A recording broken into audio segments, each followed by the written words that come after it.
বলে যে আমি তো এমপি হিসাবে নির্বাচিত হয়েছি, ব্যালটের মধ্যে একটা ধানের শীষ ছিল, আর একটা কোদাল মার্কা ছিল, আর একটা কি কি যেন ছিল, দাড়ির পাল্লা ছিল। আপনার খুশি হয়েছেন? ঠিক আছে, দাড়ির পাল্লাও ছিল, আচ্ছা শাপলাও ছিল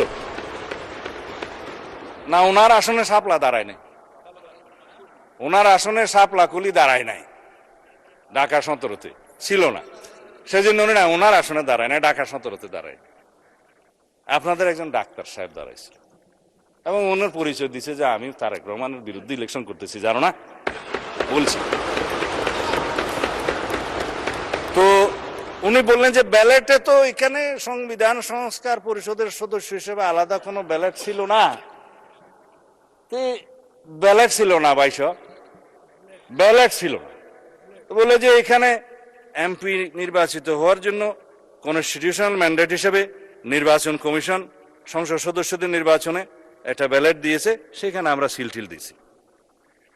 আর একটা গণভোটের ব্যালেট ছিল যে সংস্কার চাই কি চাই না, হ্যাঁ ওখানে হা না দিবে, জবরদস্তি দিয়েছে, দিল। তিনটার মধ্যে ঠিক আছে, একটার মধ্যে ঠিক নেই, চারটা প্রশ্নের মধ্যে। তো সেইটা তো আর নির্বাচিত হয় নাই। যে সংস্কার পরিষদের মেম্বার হিসাবে আমরা যে নির্বাচিত হচ্ছি, এর জন্য কোনো ব্যালট ছিল না। আমি বলবো ব্যালট ছিল, গণভোটের ব্যালটটাই সেই ব্যালট। এবং যে আদেশ